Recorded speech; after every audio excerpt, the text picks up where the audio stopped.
Hello everyone, welcome to ICME channel. जिनको इस बार gate 2021 में अपीयर होने वाले हो, ठीक है, जिनको भी गेट 2021 देना है, उनके हाथ में कितने मंथ हैं? ठीक है, उनके हाथ में है अभी 5 मंथ।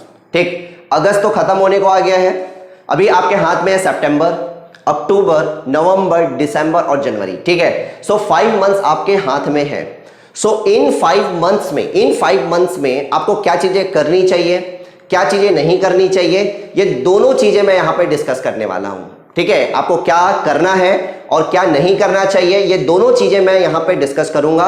लेकिन सबसे पहले यहां पे अगर मैं बात करता हूं सिलेबस को, ठीक है, तो कंप्लीट जो सिलेबस है उस कंप्लीट सिलेबस को मैंने बांटा हुआ है 4 पार्ट्स में। दिख रहा होगा आपको जो कंप्लीट सिलेबस है, कंप्लीट सिलेबस आपके पास 4 पार्ट में है। पहला आपके पास फ्लूइड से रिलेटेड सब्जेक्ट है, सो फ्लूइड मैकेनिक्स हो गया। हीट ट्रांसफर आपके पास सब्जेक्ट है and thermodynamics and application. Thermodynamics and application में आपके पास पावर प्लांट इंजीनियरिंग हो गया, आईसी इंजन है, रेफ्रिजरेशन एयर कंडीशनिंग है, राइट। सो ये आपके पास फ्लूइड से रिलेटेड सब्जेक्ट है। दूसरा आप देखोगे तो आपके पास डिजाइन से रिलेटेड सब्जेक्ट है, mechanics of solid, machine design और इंजीनियरिंग मैकेनिक्स, राइट। थर्ड आपके पास है प्रोडक्शन से related subject, production engineering, industrial management and material science. और फोर्थ आपके पास है मैथ्स एंड एप्टीट्यूड। तो सबसे पहले मैं यहां पे बात करने वाला हूं मैथ्स और एप्टीट्यूड के बारे में। सबसे पहले मैं बात यहां पे करूंगा मैथ्स और एप्टीट्यूड में कि भाई ये जो 5 मंथ आपके हाथ में है, ये 5 मंथ जो आपके हाथ में है, उन 5 मंथ्स में कैसे 5 मंथ्स को कैसे यूज करना है आपको, कैसे आपके पास मैथ्स और एप्टीट्यूड वाला जो पार्ट है उसको वीक होने नहीं देना है, right, because this is the scoring part. ये अगर आप देखोगे मैथ्स और एप्टीट्यूड, ये आपके पास स्कोरिंग पार्ट है, राइट। अगर आप देखोगे यही आपके पास कितने मार्क्स का हो जाता है, 28 मार्क्स का। ठीक है, यही आपके पास कितने मार्क्स का है, 28 मार्क्स का। ठीक है, मैथ्स आपके पास 13 मार्क्स का और एप्टीट्यूड आपके पास 15 मार्क्स का। रिमेनिंग 72 मार्क्स आपके पास टेक्निकल पोर्शन से है। ठीक है, रिमेनिंग जो 72 मार्क्स है वो आपके पास टेक्निकल पोर्शन से है, लेकिन 28 मार्क्स आपके पास किससे है, मैथ्स और एप्टीट्यूड से, राइट। और एक चीज मैं और बता दूं कि ये जो पार्ट होता है, this part is highly scoring part. ये पार्ट ऐसा है जिसमें स्कोर होता है।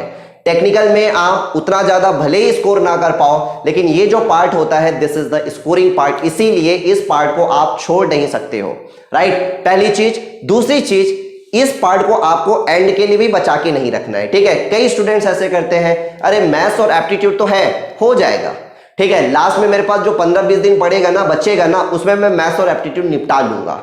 ठीक है, तो ये भ्रम में नहीं रहना है, ये डाउट में नहीं रहना है। ठीक है, नहीं तो ये आपको बहुत ज्यादा परेशानी देने वाला है ये दोनों पार्ट। भले ही आपके पास इजी पार्ट है, एक्चुअली होता क्या है ना, जो पार्ट हमारे लिए इजी होता है हम सोचते हैं उसको हम 10 दिन में कर लेंगे या 15 दिन में कर लेंगे, हमारे दिमाग में यही चलता है। बात समझ में आ रही है? लेकिन होता क्या है, अगर आपके पास जो भी आपने टाइम ड्यूरेशन बांध के रखा होगा, उस टाइम ड्यूरेशन में अगर आप ये सब्जेक्ट नहीं कर पाओ तो आपके पास जो मेंटल स्ट्रेस है ना, वो मेंटल स्ट्रेस बहुत ज्यादा होने वाला है, राइट। क्यों? क्योंकि ये पार्ट इजी था, जब मैं इसी पार्ट को नहीं कर पा रहा हूं तो भाई इसकी तो बात छोड़ ही दो। ठीक है, दिमाग में आपके ये थॉट्स आने लग जाते हैं। इन चीजों से बचना है, तो इन चीजों से बचने के लिए क्या करना है, इन चीजों से बचने के लिए इस मैथ्स और एप्टीट्यूड को लास्ट के लिए छोड़ के नहीं रखना है। ये मत सोचना कि जनवरी में मेरे को 10 दिन मिलेगा या जनवरी में मेरे को 15 दिन मिलेगा, दिसंबर में 10 दिन मिलेगा, तो मैं उस 10 दिन में इन दोनों सब्जेक्ट को प्रिपेयर कर लूंगा। Don't do that. ठीक है, अगर आप ऐसा सोच रहे हो तो आप बहुत बड़ी परेशानी में फंसने वाले हो। ठीक है, ये मैं लिख के दे रहा हूं, राइट। इसको करना क्या चाहिए? ठीक है, अभी आपके पास क्या है, अभी आपके पास अगस्त है, ठीक है, अगस्त है, सितंबर, अक्टूबर, 5 मंथ्स आपके हाथ में है, राइट। करना क्या है, ये जो सब्जेक्ट है ना, इन सब्जेक्ट्स को आपको साथ में लेके चलना है, छोड़ना नहीं है इसको। ठीक है, अगर इसको आप छोड़ दोगे ना तो बहुत परेशानी देने वाला है आपको, तो साथ में लेके चलना है। मतलब आप टेक्निकल सब्जेक्ट पढ़ रहे हो, उसके साथ में इन दोनों पार्ट को, ये दोनों जो आपके पास टॉपिक है मैथ्स और एप्टीट्यूड का, इसको भी लेके आपको चलना है, राइट। अब इसके लिए आप क्या कर सकते हो? ठीक है, देखो, अगर आप फॉर एग्जाम्पल क्योंकि 5 मंथ्स आपके हैंड में है, 5 मंथ्स आपके हाथ में है, अगर आप सपोज 8 घंटे अगर पढ़ने के लिए निकाल रहे होगे, 8 आवर्स अगर आप पढ़ने के लिए निकाल रहे होगे, ऑन एन एवरेज की बात कर रहा हूं, 8 आवर्स अगर आप पढ़ने के लिए अभी की डेट में अगर निकाल रहे होगे, तो भाई इस 8 आवर में से 2 आवर जो है, 2 आवर आप इस सब्जेक्ट के लिए निकाल दीजिए। बात समझ में आ रहा है? और ये चीजें ऐसा नहीं है कि एक दिन कर रहे हो फिर अगले दिन नहीं कर रहे हो फिर अगले दिन कर रहे हो, नहीं, ऐसा नहीं करना। ठीक है, क्या करना है आपको कि हर एक दिन आप क्या करो, 2-2 घंटे टाइम को यूज करो। बात समझ में आ रहा है? 2-2 घंटे टाइम को यूज करो। तो जो मैथ्स है, ठीक है, क्योंकि मैथ्स आपके पास स्कोरिंग पार्ट है। अगर आप देखोगे तो मैथ्स अगर आपके पास 13 मार्क्स का है और अगर आपने मैथ्स अच्छे से प्रिपेयर किया है, मैं गारंटी लेके दे सकता हूं भाई कि मैथ्स में आपका फुल स्कोर होने वाला है। क्योंकि मैथ्स में आपके पास गिन के टॉपिक्स हैं। ठीक है, आपके पास वेक्टर कैलकुलस वाला पार्ट है, आपके पास लाप्लास ट्रांसफॉर्मेशन का पार्ट है। बड़े इजी क्वेश्चन है यार। लाप्लास ट्रांसफॉर्मेशन से भी अगर देखोगे आपके पास फॉर्मूला बेस्ड क्वेश्चन आता है। डिफरेंशियल इक्वेशंस हो गए, डिफरेंशियल इक्वेशन से आपके पास इजी क्वेश्चंस आते हैं। सो जो बोलने का मतलब ये है, प्रोबेबिलिटी टॉपिक हो गया, कॉम्प्लेक्स वाला पार्ट हो गया, getting my point, maximum minima का कॉन्सेप्ट हो गया, ठीक, मैट्रिक्स का कॉन्सेप्ट हो गया, करेक्ट है। सो जो मैथ्स वाला पार्ट है ना, मैथ्स वाले पार्ट में जो टॉपिक है वो फिंगर काउंट कर सकते हो, लेकिन यहां से स्कोर होता है। अगर इसको आप छोड़ दोगे तो आप बहुत बड़ी दिक्कत में फंस जाओगे। ठीक है, या फिर लास्ट के लिए अगर बचा के रखोगे तो दिक्कत में फंस जाओगे। तो इसको लास्ट के लिए बचा के नहीं रखना है। आपको करना क्या है, आपको हर एक दिन आप एक काम करो, आप 2-2 घंटे निकालते चलो। ठीक है, मैथ्स के लिए आप 2-2 घंटे निकालते चलो, राइट। अब जब एक बार आपका मैथ्स हो जाएगा, जब आपका एक बार मैथ्स हो जाएगा, फिर गो फॉर द एप्टीट्यूड। या फिर आप ऐसा भी कर सकते हो, ठीक है, अगर ये आपके पास 2 आवर्स अगर आप मैथ्स को दे रहे हो तो 1 आवर आप किसको दे सकते हो, 1 आवर आप दे सकते हो एप्टीट्यूड को, लेकिन आपको हर एक दिन देना है। क्योंकि एप्टीट्यूड ऐसा नहीं है कि एप्टीट्यूड को आप सुबह से लेकर शाम तक पढ़ते रहोगे। ठीक है, सुबह से लेकर शाम तक एप्टीट्यूड पढ़ रहे हो तो भाई उसका कोई बेनिफिट होने वाला है नहीं। ठीक है, एप्टीट्यूड क्या है, एप्टीट्यूड अगर हर एक दिन आप 1-1 घंटा भी देते हो ना, मतलब अगर सपोज आप जस्ट टेक एन एग्जांपल, अगर रात को आप 12 बजे सोते हो, ठीक है, आप एक काम करो ना यार, 11 से 12 एप्टीट्यूड पढ़ लो। या अगर मॉर्निंग में किसी की सुबह जल्दी उठने की आदत होगी, ठीक है, कोई 6 बजे उठ जाता होगा, तो एक काम करो, स्टार्टिंग में जब उठते हो तो 6 से 7 एप्टीट्यूड कर लो। सो एप्टीट्यूड अगर इस वे में करोगे तो एप्टीट्यूड आपका कवर हो जाएगा। ठीक, वैसे ही आप मैथ्स को कर सकते हो, मैथ्स को भी आप क्या करो, ठीक है, आप 2-2 घंटे दो। ठीक है, 2-2 घंटे आप हर दिन देते चलो तो आपका ये वाला पार्ट भी कवर हो जाएगा, राइट। सो मैथ्स और एप्टीट्यूड को फिर से मैं बोल रहा हूं, मैथ्स और एप्टीट्यूड को प्लीज लास्ट के लिए बचा के मत रखना, नहीं तो परेशानी में फंस जाओगे। जब मैथ्स और एप्टीट्यूड नहीं होगा ना तो फिर दिक्कत होना स्टार्ट हो जाता है। क्लियर है पॉइंट इतना, राइट। अच्छा, अब यहां पे हम बात करते हैं किसका, अब हम बात करते हैं टेक्निकल सब्जेक्ट। ठीक, टेक्निकल सब्जेक्ट में करना क्या है भाई, टेक्निकल सब्जेक्ट में भी दिक्कत होती है। तो टेक्निकल सब्जेक्ट को जब आप उठा रहे हो, ठीक है, कई बार क्या होता है, कई बार हम ये कोशिश करते हैं कि सब एक सब्जेक्ट पकड़ के बैठ जाते हैं। ठीक है, क्या सोचते हैं, इसको मैं कंप्लीट करूंगा, फिर मैं दूसरा सब्जेक्ट उठाऊंगा। ठीक है, दूसरा सब्जेक्ट होने के बाद मैं तीसरा सब्जेक्ट उठाऊंगा। ठीक है, जनरली दिमाग में ऐसा चलता है, राइट। अब देखो यहां से होता क्या है, आपने एक सब्जेक्ट उठा लिया, जस्ट टेक एन एग्जांपल, चलो आपने फ्लूइड मैकेनिक्स आपने सब्जेक्ट उठा लिया। अब फ्लूइड मैकेनिक्स अपने आप में बड़ा सब्जेक्ट है। ठीक है, फ्लूइड मैकेनिक्स में आपको जो फ्लूइड मैकेनिक्स वाला पार्ट है वो तो करना ही करना है, साथ में हाइड्रोलिक मशीन्स वाला पार्ट भी करना है। ठीक है, सो फ्लूइड मैकेनिक्स वाला जो पार्ट है वो काफी बड़ा हो जाता है। अब क्या हो रहा है, आप स्टार्टिंग से फ्लूइड मैकेनिक्स पढ़ रहे हो, सिर्फ फ्लूइड मैकेनिक्स पढ़ रहे हो। ठीक है, आज फ्लूइड मैकेनिक्स पढ़ा, कल फ्लूइड मैकेनिक्स पढ़ा, सिर्फ वही एक सब्जेक्ट उठा के चल रहे हो। तो ठीक है, अगर आपने सपोज सोचा है कि भाई 10 दिन में मेरे को इस सब्जेक्ट को कंप्लीट करना है, इफ सपोज 10 दिन में वो कंप्लीट नहीं हुआ, देन आपके पास दिमाग में, ठीक है, स्ट्रेस आना स्टार्ट हो जाता है, दिमाग में टेंशन आना स्टार्ट हो जाता है कि यार मैंने जो भी टाइम ड्यूरेशन लिया था ना, मैंने 10 दिन का जो टाइम ड्यूरेशन लिया था, वो 10 दिन के टाइम ड्यूरेशन में वो सब्जेक्ट कंप्लीट नहीं हुआ है। तो इससे क्या होता है, इससे दिमाग में प्रेशर बिल्टअप होने लगता है कि अभी मेरा एक ही सब्जेक्ट नहीं हुआ है, राइट। सो मैं आपको बता रहा हूं आपको क्या करना चाहिए। ठीक है, मैं क्या करता था वो मैं आपसे डिस्कशन कर रहा हूं। ठीक है, मैं कभी एक सब्जेक्ट लेके नहीं करता था। ठीक है, मैं कभी भी एक सब्जेक्ट पे स्टक नहीं रहता था। मैं क्या करता था, एक मैं बड़ा सब्जेक्ट उठाता था और एक मैं क्या करता था, एक मैं छोटा सब्जेक्ट उठाता था। क्योंकि एक सब्जेक्ट को अगर आप कंटिन्यूअसली पढ़ते जाओगे ना तो थोड़ा सा बोर भी हो जाते हो। ठीक है, अगर मैं एक सब्जेक्ट को पढ़ रहा हूं 4 घंटे से पढ़ रहा हूं, 5 घंटे से कंटिन्यूअसली उसी सब्जेक्ट को पढ़ रहा हूं तो बोर हो जाते हैं हम। ठीक है, this is a human tendency, किसी एक चीज को आप कंटिन्यूअसली करते रहोगे तो बोर हो जाओगे, राइट। सो जैसे ही आपको बोर होना स्टार्ट हो जाएगा, एक सब्जेक्ट आप पढ़ रहे हो, आपको बोर होना स्टार्ट हो गया, तो एक काम करो, आप एक और सब्जेक्ट उठाओ। ठीक है, लेकिन वो सब्जेक्ट कैसा सब्जेक्ट हो, वो सब्जेक्ट जो है वो छोटा सब्जेक्ट हो। जैसे कि ठीक, अगर आप फ्लूइड मैकेनिक्स कर रहे हो तो मशीन डिजाइन, पता है आपको मशीन डिजाइन छोटा सब्जेक्ट है, मशीन डिजाइन बहुत बड़ा सब्जेक्ट नहीं है, राइट। या फिर आप क्या कर सकते हो, फ्लूइड मैकेनिक्स से हीट ट्रांसफर आप उठा सकते हो, क्योंकि हीट ट्रांसफर भी छोटा सब्जेक्ट है। ठीक है, हीट ट्रांसफर बहुत बड़ा सब्जेक्ट नहीं है as compare to fluid mechanics, ठीक है। या फिर फॉर एग्जांपल आप क्या कर सकते हो, या फिर आप और छोटा सब्जेक्ट उठाना है तो आप मटेरियल साइंस उठा सकते हो, ठीक है। मटेरियल साइंस गेट में बहुत छोटा सा टॉपिक है, 1 या 2 नंबर का क्वेश्चन आता है, ठीक है। हमेशा 1 या 2 नंबर का क्वेश्चन आपको मटेरियल साइंस से मिलेगा। छोटा टॉपिक होता है, गिन के आपके पास 4 से 5 टॉपिक आपको पढ़ना होता है मटेरियल साइंस में, राइट। सो इस वे में करोगे ना तो आपको कभी भी प्रेशर बिल्टअप नहीं होगा।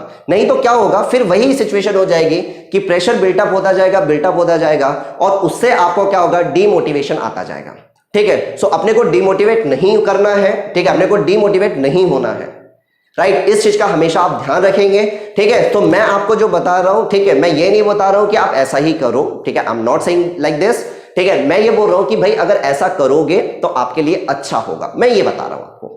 बात समझ में आ रहा है, ठीक है। सो आप क्या कर सकते हो, एक सब्जेक्ट आपने बड़ा सब्जेक्ट उठाया और एक सब्जेक्ट आपने क्या किया, छोटा सब्जेक्ट उठाया, ठीक है। दोनों सब्जेक्ट को पैरेलली चलने दो, ठीक। अगर आप बड़े सब्जेक्ट को सपोज, ठीक है, जैसे कि मैंने आपको बताया, ठीक है, पहले इसको प्रायोरिटी पे खत्म करना जरूरी है, ये प्रायोरिटी पे खत्म करो। सो इसीलिए मैंने बोला 2 आवर आप मैथ्स के लिए निकाल लो, 2 आवर आप मैथ्स के लिए निकाल लो, 1 आवर आप क्या करो, 1 आवर आप एप्टीट्यूड के लिए निकाल लो।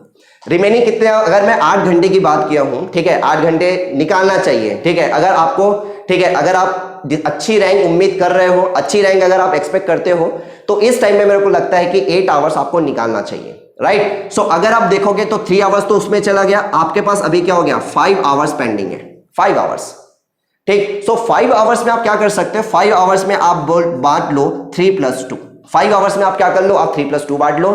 और ये जो 3 आवर्स है उसमें आप बड़े सब्जेक्ट को लो, जैसे कि मैंने बोला था फ्लूइड मैकेनिक्स मैंने लिया, और 2 आवर्स में क्या करता हूं, छोटे सब्जेक्ट को लेता हूं, which is nothing but the machine design, right. So इससे मेरा क्या हो रहा है, देखो एक सब्जेक्ट ये चल रहा है, एक सब्जेक्ट ये चल रहा है, ठीक है। मैथ्स आप 2 घंटे डेली का दे रहे हो, एप्टीट्यूड को आप 1 घंटे डेली का दे रहे हो। तो यहां पे आपने क्या किया पता है, यहां पे आपने प्रॉपर वे में टाइम मैनेज किया है सब्जेक्ट को लेके। अब इससे क्या होगा, अब इससे आपका प्रेशर बिल्टअप नहीं होगा। पूरा का पूरा गेम जो है ना वो दिमाग का गेम है, ठीक है। पूरा का पूरा जो गेम है वो दिमाग का गेम है यार, राइट। अब देखो, अब आपके पास उतना टेंशन नहीं आएगा, क्यों, एफएम आपका चल रहा है, मशीन डिजाइन आपका चल रहा है। ऐसा नहीं कि मैं एफएम कर रहा हूं तो एफएम ही पढ़ रहा हूं, एफएम कर रहे हो, मशीन डिजाइन कर रहे हो। मशीन डिजाइन हो सकता है कि आपका पहले खत्म हो जाए, ठीक है, एफएम से पहले आपका मशीन डिजाइन कंप्लीट हो जाए, तो भाई आपके पास एक मेंटल सेटिस्फेक्शन हो जाएगा कि हाँ मेरा ये जो सब्जेक्ट है वो खत्म हो चुका है, राइट। आपने हर 2-2 घंटे मैथ्स को दे रहे हो, 1-1 घंटे एप्टीट्यूड को दे रहे हो, तो ये भी आपके दिमाग में चलता रहेगा कि मैं इन सब्जेक्ट पे भी फोकस कर रहा हूं, राइट। अब एक चीज और थोड़ा सा ध्यान से समझना, देखो एप्टीट्यूड जो है, एप्टीट्यूड में आपके पास इंग्लिश भी होता है, ठीक है, और आपके पास क्वांटा पोर्शन भी है, करेक्ट है। आपके पास क्वांटा भी है और आपके पास इंग्लिश भी है। और यार देखो इंग्लिश का ऐसा है ना, इंग्लिश जिसका स्ट्रांग है उसका स्ट्रांग है, और जिसका स्ट्रांग नहीं है उसका नहीं हो सकता है, ठीक है। क्योंकि अगर अब मैं बोलूंगा कि एंटोनिम सिनोनिम्स आना है,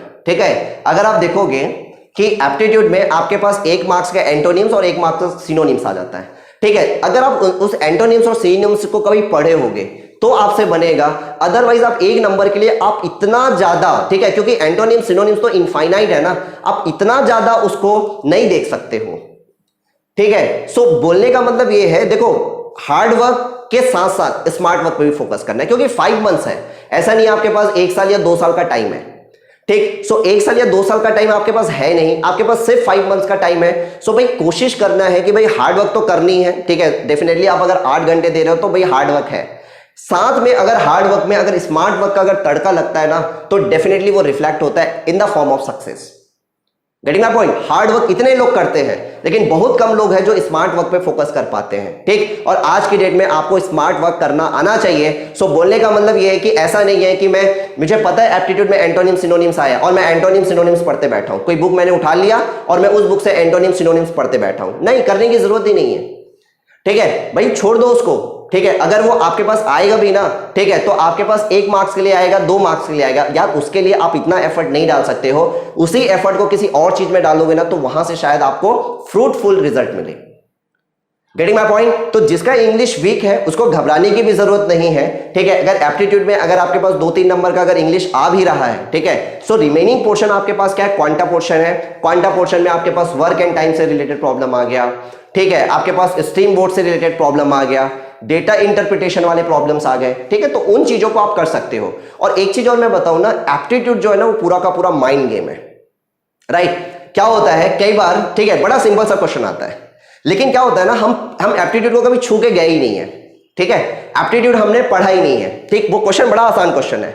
अब एप्टीट्यूड हम पढ़ के गए नहीं है, अब हमारे दिमाग में जब हम वहां पे बैठेंगे ना एग्जाम में, हमारे दिमाग में क्या चलने वाला है? हमारे दिमाग में ये चलने वाला है कि एप्टीट्यूड तो मैंने पढ़ा ही नहीं है, तो भले ही क्वेश्चन सिंपल है तो भी मेरे को उस टाइम पे वो टफ लगने लग जाता है भाई, राइट। तो ये पूरा का पूरा जो गेम है ना वो माइंड गेम होता है। अगर आप एप्टीट्यूड पढ़ रहे, मैं ये नहीं बोल रहा हूं कि यार आप एप्टीट्यूड जो पढ़ोगे वही आपके एग्जाम में आने वाला है, नहीं।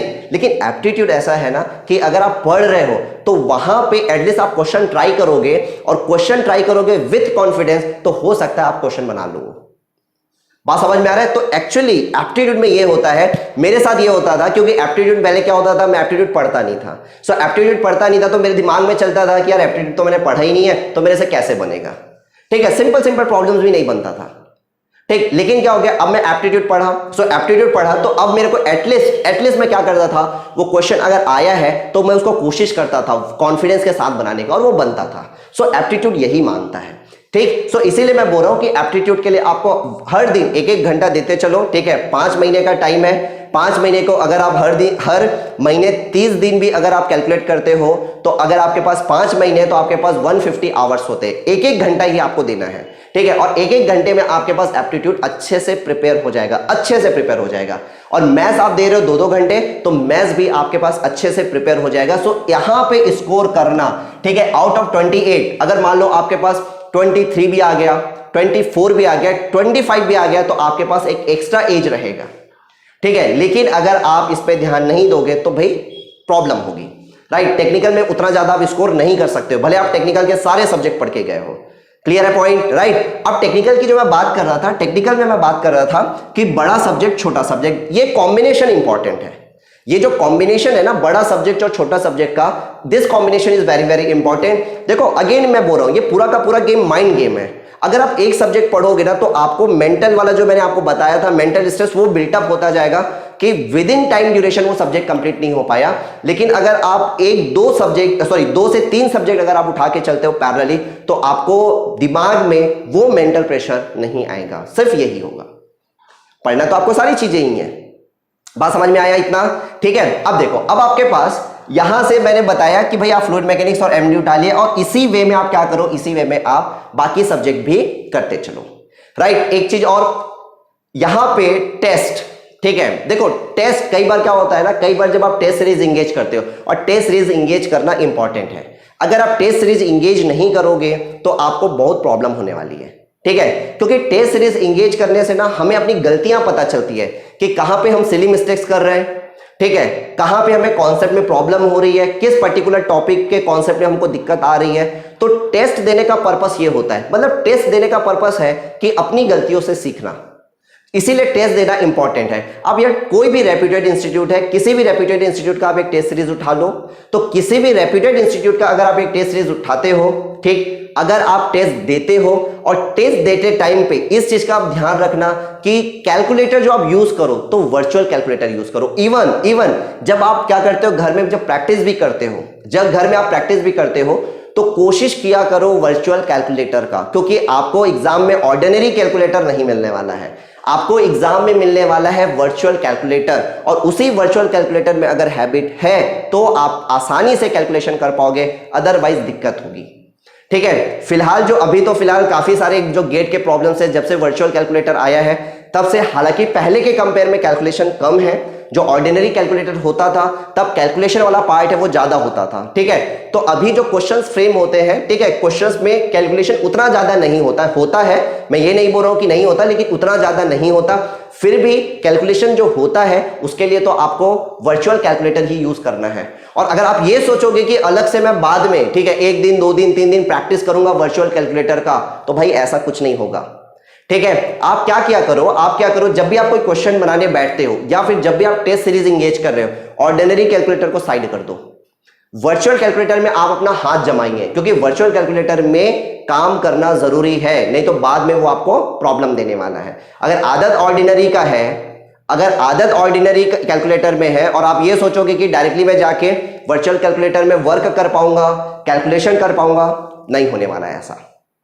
क्लियर है पॉइंट? ठीक है। सो वर्चुअल कैलकुलेटर में इंपॉर्टेंट है कि आपका हाथ जमा होना चाहिए, राइट। अच्छा, मैं बात कर रहा था टेस्ट सीरीज का, ठीक है।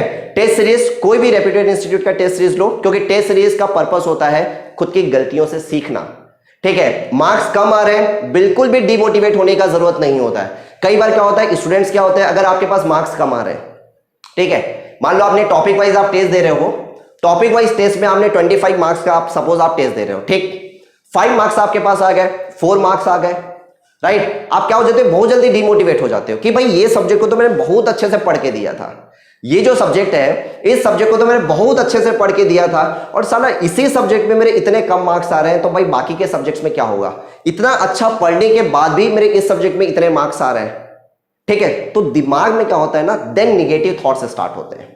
फिर हम सोचने लग जाते हैं कि भाई एग्जाम में भी नहीं होगा क्या, जब यहां नहीं हो रहा है तो एग्जाम में भी नहीं होगा क्या। अरे भाई जो टेस्ट होता है ना, वो टेस्ट, ठीक है, मार्क्स आपके पास कम आए हैं, ओके, कोई प्रॉब्लम नहीं है, लेकिन मार्क्स कम क्यों आए हैं, that is important, that analysis, ठीक है। किसी भी टेस्ट का एनालिसिस इंपॉर्टेंट है। अगर आप एनालिसिस नहीं करोगे तो, और अगर आप टेस्ट दे रहे हो एनालिसिस नहीं करोगे तो आप प्रॉब्लम में फंसोगे। एनालिसिस करना जरूरी है कि अगर मेरे मार्क्स 5 मार्क्स आए हैं, भाई क्यों आए हैं, कहां पे मैंने गलती की है, कितने प्रॉब्लम में सिली मिस्टेक्स हुए हैं, कितने प्रॉब्लम के कॉन्सेप्ट मेरे को नहीं आते थे, कितने प्रॉब्लम्स इररिलेवेंट थे जो गेट के सिलेबस में है ही नहीं, तो भी टेस्ट सीरीज में आपके पास प्रॉब्लम प्रेजेंट है, राइट। ऐसे भी प्रॉब्लम आपको मिलेंगे, ठीक है, ऐसे भी आपको प्रॉब्लम मिलेंगे नंबर ऑफ टेस्ट सीरीज में कि जो गेट के सिलेबस में नहीं है, इररिलेवेंट टॉपिक है, वहां से भी क्वेश्चन आने वाला है, राइट। सो उसे घबराने का बिल्कुल भी जरूरत नहीं होता। कम मार्क्स आ रहे हैं, सोचो कम मार्क्स क्यों आया है, ठीक है, एनालिसिस करो प्रॉपर वे में, सिली मिस्टेक्स को अवॉइड करो, ठीक है। सिली मिस्टेक्स अगर अवॉइड करोगे तो आपके पास वो मार्क्स 5 से जाएगा 10, ठीक है। डायरेक्टली ऐसा नहीं होगा कि एक बार डायरेक्टली अभी 5 मार्क्स आया है, उसके बाद डायरेक्टली आप जंप कर जाओगे 20 मार्क्स में या 22 मार्क्स में, नेक्स्ट टाइम जब आप टेस्ट दोगे तो आपका 20 आ गया या 22 आ गया, नहीं, ऐसा नहीं होने वाला है। हो सकता है 5 मार्क्स आया, 5 से फिर इंप्रूव होके 7 आए, 7 से इंप्रूव होके 10 आए, 10 से इंप्रूव होके आपके पास 12 आए, 12 से इंप्रूव होके आपके पास 15 आए, एंड सो ऑन, ठीक है। सो इंप्रूवमेंट जो होता है वो ऐसे इंप्रूवमेंट होता है, राइट। क्योंकि देखो जब आप क्या करते हो, जब आप टेस्ट सीरीज इंगेज करते हो ना, तो टेस्ट सीरीज इंगेज करते टाइम पे आपको मिलता है नया problem, right. GATE previous years तो आपने बना लिया है, ठीक है, प्रीवियस ईयर्स आपने बना लिया है, प्रैक्टिस क्वेश्चन जो होंगे वो आपने बना लिया है, लेकिन जब आप टेस्ट सीरीज इंगेज करते हो तो टेस्ट सीरीज इंगेज करते टाइम पे आपको मिलता है एक न्यू प्रॉब्लम, एक न्यू फ्रेम प्रॉब्लम। अब जब न्यू फ्रेम प्रॉब्लम मिला तो भाई उसके लिए मेरा दिमाग चलना चाहिए, ठीक है। फॉर्मूला बेस्ड क्वेश्चन है तब तो बन जाएगा, ठीक है, put the value get the answer, formula याद है बन जाएगा। लेकिन जहां पे कॉन्सेप्ट अप्लाई करने की बात आती है, जहां पे अप्रोच लगाने की बात आती है, वहां पे दिक्कत होती है। तो स्टार्टिंग में दिक्कत होगी, नए प्रॉब्लम्स जब मिलेंगे ना तो डायरेक्टली उठ के अप्रोच नहीं आएगा, डायरेक्टली आपके पास हो सकता है कॉन्सेप्ट आपको रिकॉल ना हो, आप समझ ही नहीं पा रहे हो कि इस क्वेश्चन में क्या कॉन्सेप्ट मैं लगाऊं, कैसा मैं अप्रोच करूं इस प्रॉब्लम को सॉल्व करने का, राइट। वो स्टार्टिंग में होगा, बिल्कुल भी उससे डिमोटिवेट होने का जरूरत नहीं है। मैं फिर से बता रहा हूं, बिल्कुल भी डिमोटिवेट होने का जरूरत नहीं है। नंबर ऑफ स्टूडेंट का मैं एग्जांपल दे सकता हूं जिनका टेस्ट में अच्छे मार्क्स नहीं आते थे स्टार्टिंग में, धीरे धीरे करके इंप्रूवमेंट हुआ है, और धीरे धीरे इंप्रूवमेंट के बाद वो उनकी जो मेहनत थी वो कहीं ना कहीं रिजल्ट में रिफ्लेक्ट हुआ है, राइट। तो इस चीज का आपको ध्यान रखना है, डिमोटिवेशन वाले पार्ट को टोटली हटाओ, अरे छोड़ो यार, ठीक है। ये दिमाग में लाना कि भाई होगा नहीं होगा, यही सब्जेक्ट में प्रॉब्लम हो रही है, जो अच्छे से पढ़ के दे रहा उसमें दिक्कत हो रही, ये सब निगेटिव थॉट्स है। Getting my point? सो मैं फिर से बोल रहा हूं, ये कॉमन प्रॉब्लम है, ये मोस्ट ऑफ द स्टूडेंट का प्रॉब्लम है। एक टेस्ट सीरीज देंगे, ठीक है, डिमोटिवेट हो गए, फिर 4 दिन 5 दिन टेस्ट सीरीज दे ही नहीं रहे, टेस्ट लगा ही नहीं रहे, ठीक है, वो लॉस कर रहे हो आप अपना। सो डिमोटिवेट होने का जरूरत नहीं है, थोड़ा सा अपनी गलतियों से सीखो, सिली मिस्टेक्स नोट कर लो ना, कॉपी में नोट कर लो, एक टेस्ट सीरीज का एक अलग से कॉपी बना लो, ठीक है, अपनी गलतियों को लिखो, उसमें अपनी गलतियों से सीखो, क्या गलतियां कर रहे हो, यूनिट कन्वर्जन में गलती कर रहे हो, थोड़ा सा स्ट्रॉन्ग करो यूनिट कन्वर्जन को, ठीक है। प्रॉब्लम को आप अच्छे से पढ़ नहीं पा रहे हो, आप हो सकता है कि आप स्पीड बनाने के चक्कर में हो, क्योंकि वहां पे क्लॉक चलता रहता है और उससे दिमाग में ये रहता है कि मेरे को हाँ पूरे क्वेश्चन अटेम्प्ट करने हैं, तो मैं क्या कर रहा हूं, मैं पूरा का पूरा स्पीड पे फोकस कर रहा हूं, एक्यूरेसी लेस हो गई, ठीक है। और अगर मैं स्लो जाऊंगा तो क्वेश्चन छूट जाएगा, ठीक है। तो ये सारी प्रॉब्लम्स आप फेस करोगे जब आप टेस्ट इंगेज करते हो, और इन्हीं प्रॉब्लम्स में जो आपके पास, ठीक है, ये जो प्रॉब्लम्स मैं आपको बता रहा हूं, इन्हीं प्रॉब्लम्स को आपको ओवरकम करना पड़ेगा। सो बेसिकली टेस्ट इसके लिए होता है, ठीक है। फिर से अगेन मैं आपको रिक्वेस्ट भी करूंगा और मैं सजेस्ट भी करूंगा, टेस्ट सीरीज में अगर मार्क्स कम आ रहे हैं, डीमोटिवेट होने का जरूरत नहीं है, सीखना है, उससे सीखो। क्लियर है पॉइंट, ठीक है। सो टेस्ट सीरीज आपको कब से देना चाहिए, that is also important thing कि भाई टेस्ट सीरीज मैं कब से दूं, ठीक है। तो अभी आप सितंबर से स्टार्ट कर सकते हो टेस्ट सीरीज आप सितंबर से स्टार्ट करते हो, 10 सितंबर से 15 सितंबर से टॉपिक वाइज टेस्ट स्टार्ट कर लो, ठीक है। जो भी आप पढ़ चुके होंगे, जो भी सब्जेक्ट आपने कर लिया होगा, ठीक है, सो फार आपने जो भी सब्जेक्ट कर लिया होगा, सपोज आपने फ्लूइड मैकेनिक्स कर लिया, फ्लूइड मैकेनिक्स का आप टॉपिक वाइज टेस्ट दो, ठीक है। फ्लूइड मैकेनिक्स का अगर होल सिलेबस है, धीरे धीरे करके होल सिलेबस का टेस्ट दो।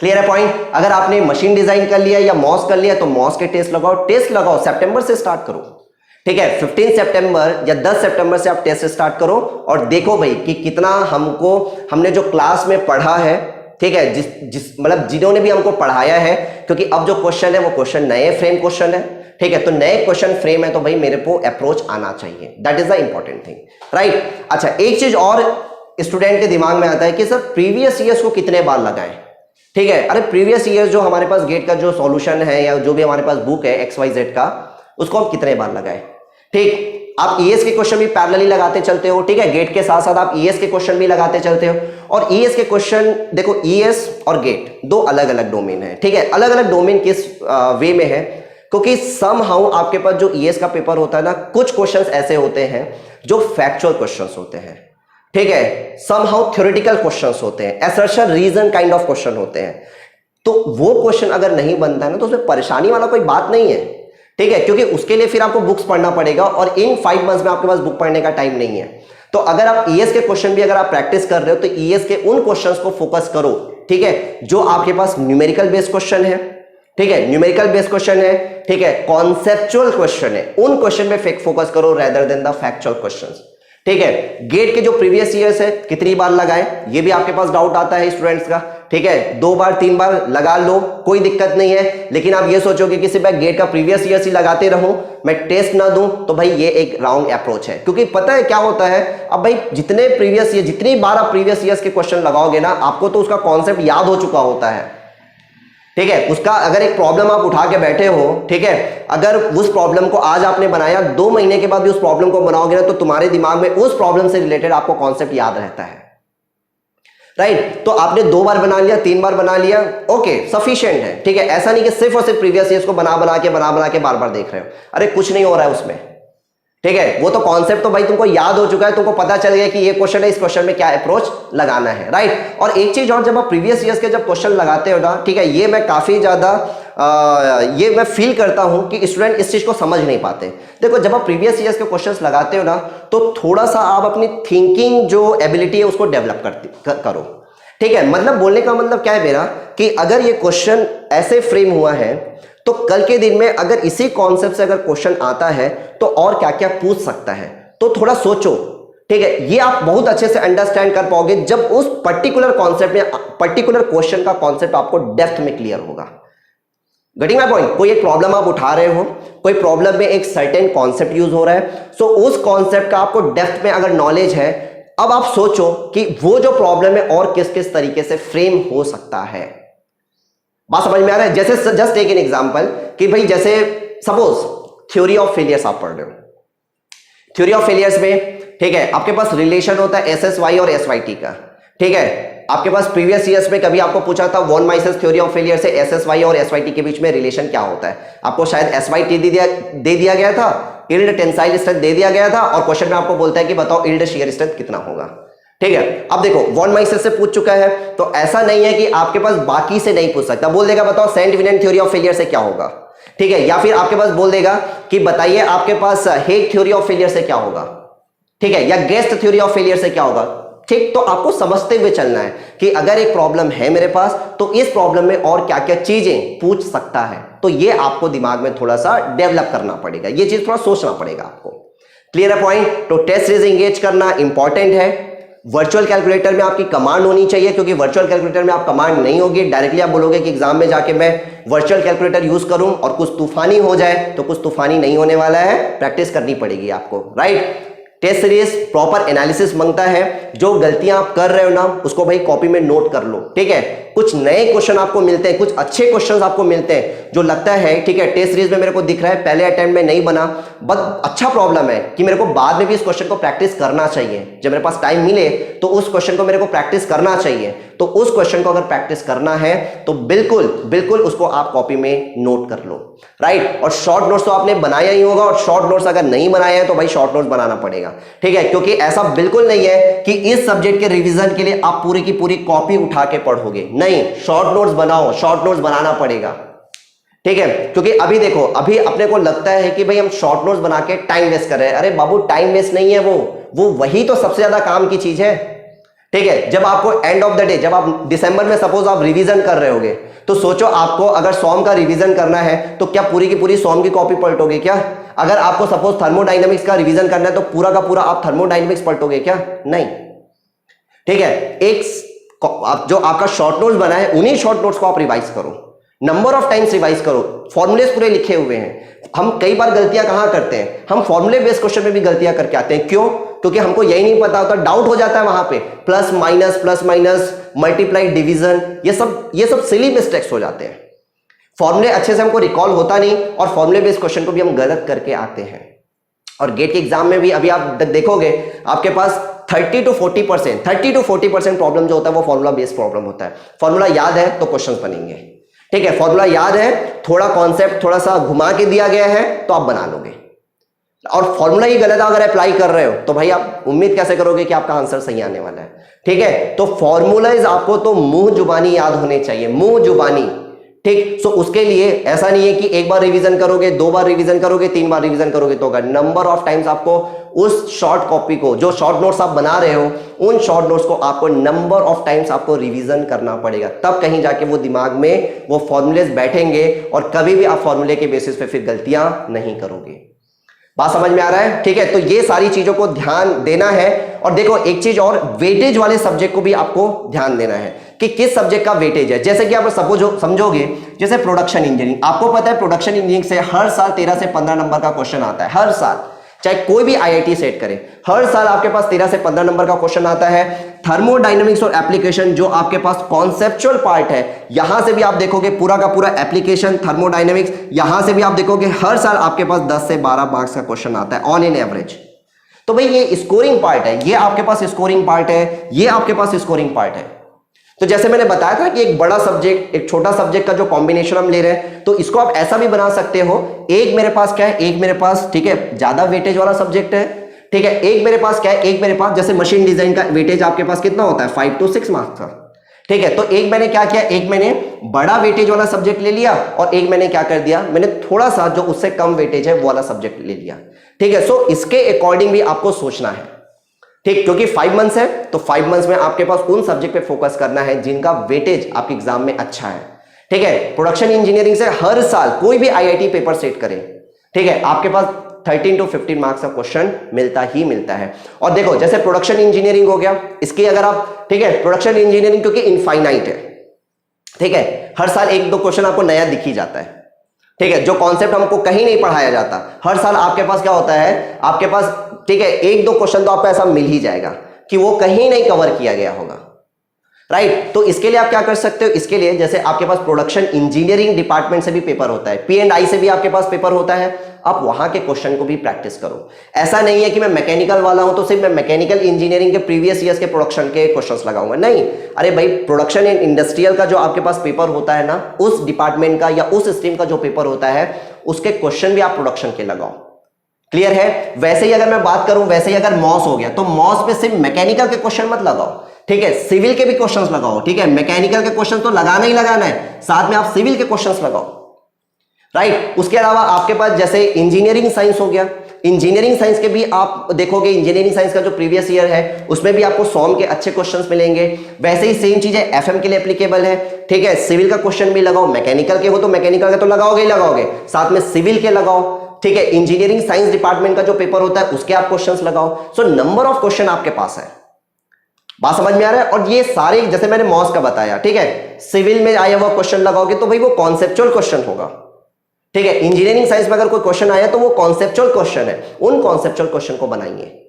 बात समझ में आ रहा है। तो इस तरीके से आपको क्या करना है, इस तरीके से प्रॉपर सही तरीके से आपको प्लानिंग करनी है इन 5 मंथ्स में, राइट। सो 5 मंथ्स में अगर आप प्लान कर रहे हो तो सबसे पहला जो मोस्ट इंपॉर्टेंट चीज है भाई, इसको भूलना नहीं है, ठीक है। इससे मेरे को बड़ा प्यार है, इसलिए मैं बार बार इस चीज को मैं आपको बोल रहा हूं कि इसको भूलना नहीं है भाई, ये तो प्रिपेयर कर ही लेना। ये स्कोरिंग पार्ट है। आउट ऑफ 28, 24, 23 मार्क्स अगर आ जाता है, ठीक है, देन आपको जो स्कोर करना है फिर इधर से आप करो, ठीक है। और यहां पे ठीक मैंने बताया, आप कॉम्बिनेशन लेके सब्जेक्ट करो, एक ही सब्जेक्ट को लेके बैठोगे तो बोर होगे, ठीक है।